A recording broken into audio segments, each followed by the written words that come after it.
आज हम अभ्यास 2 का ए पढ़ेंगे। पहला क्वेश्चन है कि संख्या रेखा पर अंकित तथ्यों को लिखिए। देखिए ये संख्या रेखा है, इस तथ्य को क्या करना है, हमको लिख देना है। ठीक है, चलिए लिखा जाए। देखिए पहला क्वेश्चन, संख्या रेखा पर अंकित योग तथ्यों को लिखना है।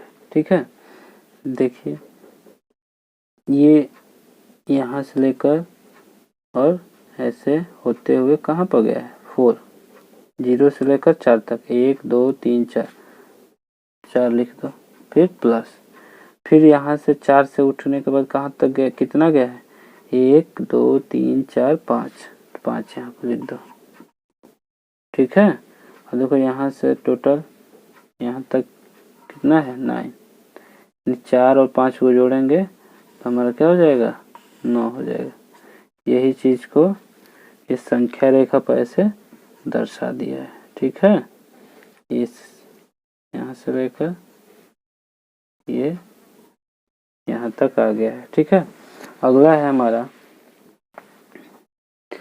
अगला कहाँ से कहाँ तक गया है, देखो 0 से लेकर 5 तक, 5, फिर उसके बाद कितना गया है, 1 2 3 4 5 6, तो 6 लिख दो, इसको जोड़ेंगे तो 11 हो जाएगा। 11 पर आ गया है ना।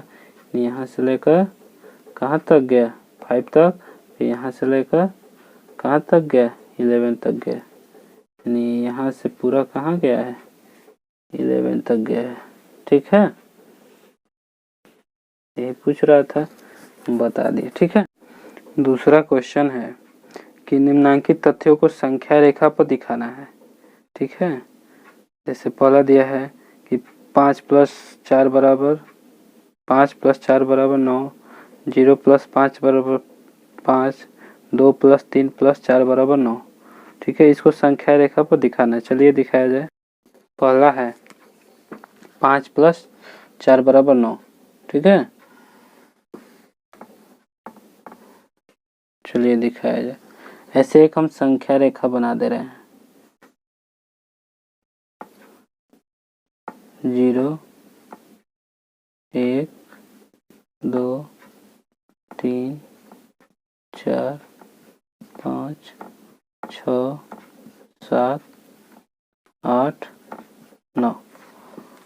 ठीक है, हम एक संख्या रेखा बना दिए। अब कह रहे पहले 5 चलने के लिए, यहाँ से 5 जाना है, कहाँ, 1 2 3 4 5, 5 यहाँ। ठीक है, 5 के बाद फिर 4 जाना है, 1 2 3 4 यहाँ पर।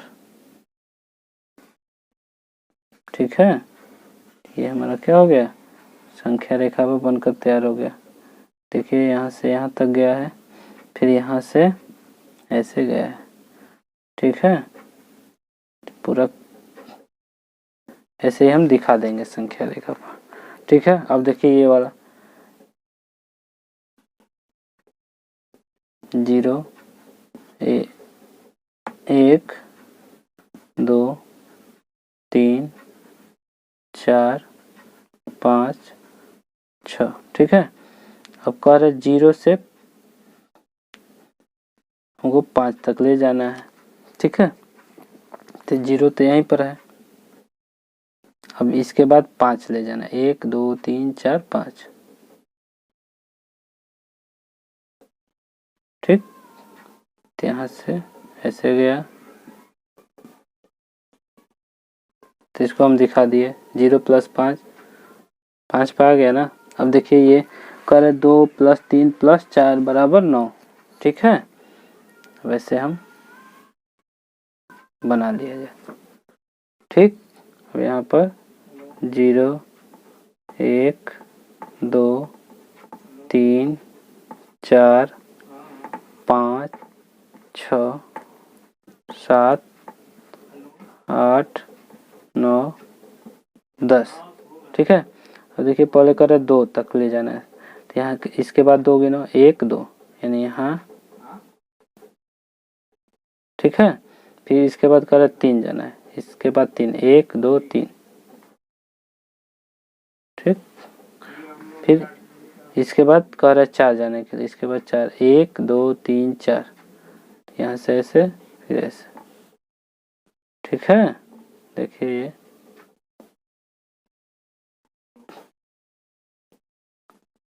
ठीक है, तो 2 + 3 + 4 बराबर 9। देखिए ये 2 वाला है, 2 बार गए, फिर इसके बाद 3 बार गए, फिर इसके बाद 4 बार, टोटल कितना आ गया? 9 आ गया, ठीक है ना। चलिए आगे किया जाए।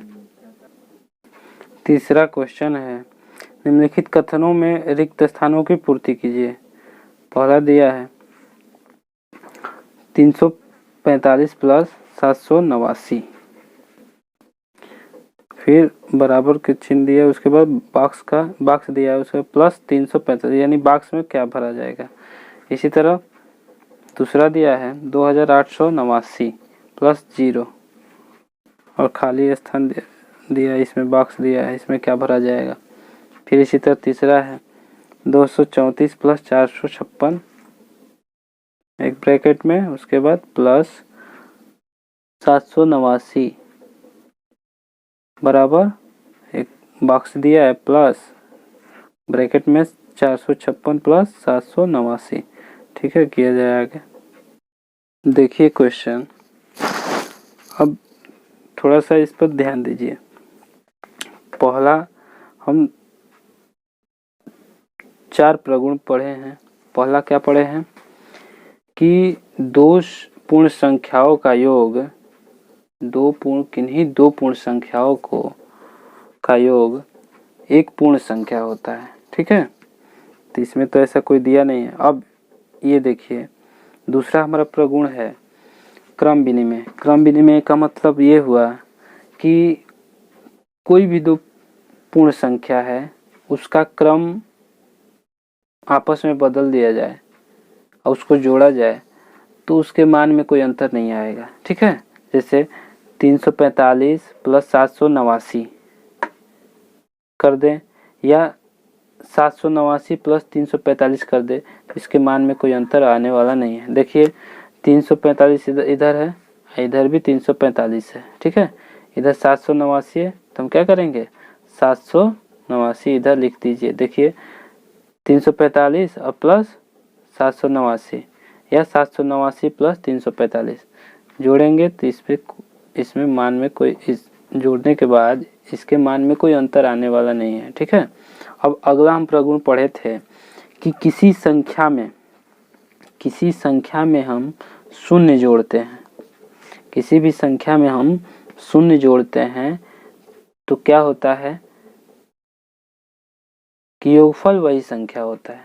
क्या होता है कि योगफल वही संख्या होता है। यानी 2889 में 0 जोड़ रहे हैं तो कितना हो जाएगा 2889 ही होगा, ठीक है। अब अगला एक प्रगुण था सहचर्य प्रगुण। अगला कौन सा प्रगुण था? सहचर्य प्रगुण। उसमें क्या था कि किन्हीं तीन पूर्णांकों में किन्हीं तीन पूर्ण संख्याओं को जोड़ते समय, किन्हीं तीन पूर्ण संख्याओं को जोड़ते समय कोई भी दो समूह को पहले बना लेंगे, ठीक है। बनाकर हम जोड़ रहे हैं, ठीक है। और उसमें फिर तीसरा जो संख्या आ रहा है उसको जोड़ दे रहे हैं, ठीक। सहचर प्रगुण है कि तीन पूर्ण संख्याओं को जोड़ते समय किन्हीं दो का समूह पहले बना लेने से योगफल में कोई अंतर नहीं आता है। जैसे देखिए ये 3 संख्या दिया है, 3 पूर्ण संख्या दिया है, 1 2 3। हम क्या किए कि पहले का हम एक बार हम बना लिए, ठीक है। उसके बाद क्या किए कि पहले के छोड़कर ये दूसरे और तीसरे का एक बार हम बना लिए। जैसे देखिए दूसरे और तीसरे का हम बना लिए तो हम पहला बच जा रहा है ना, तो पहला ये संख्या हम यहाँ पर लिख दे रहे हैं। देखिए 234 इधर भी है, 234 इधर भी है, 456 इधर भी है, 456 इधर, 789 इधर भी है, 789 इधर भी है। देखिए इसमें जोड़ेंगे तो मान में कोई अंतर आएगा नहीं, ठीक है। चलिए आगे बढ़ते हैं। चौथा क्वेश्चन है पूर्ण संख्याओं के लिए घटाने की संक्रिया क्रम विनिमय नहीं है। 3 विभिन्न युग्म लेकर इसकी जांच कीजिए। ठीक है, देखिए जैसे में पहला है 2 -1, तो 2 में से 1 घटाएंगे तो 1 बचा, लेकिन 1 में से हम 2 घटा रहे हैं तो 1 में से 2 घटाएंगे तो घटेगा नहीं, क्योंकि 1 छोटा है 2 बड़ा है। ठीक, तो 2 में से हम 1 को घटाएंगे तो 2 का चिन्ह क्या है, माइनस है, तो माइनस लिख देंगे। 2 में से 1 गया 1। ठीक है, अब दूसरा देखिए 9 - 2, कोई भी संख्या ले सकते हैं। ठीक है, आप कोई भी संख्या लेकर करिएगा, हो जाएगा। ठीक है, 9 में से 2 गया 7। अब हम 2 में से 9 को घटाएं तो 2 में से 9 नहीं जाएगा, क्योंकि 2 छोटा है 9 बड़ा है, तो 9 का चिन्ह माइनस, तो माइनस लिख, 9 में से 2 गया 7।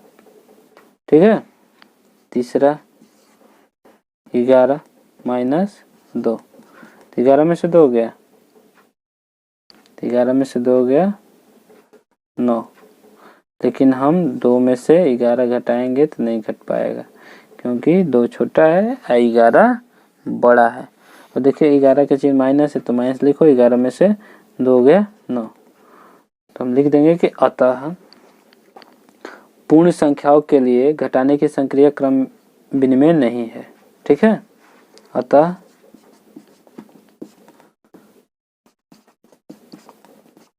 पूर्ण संख्याओं के लिए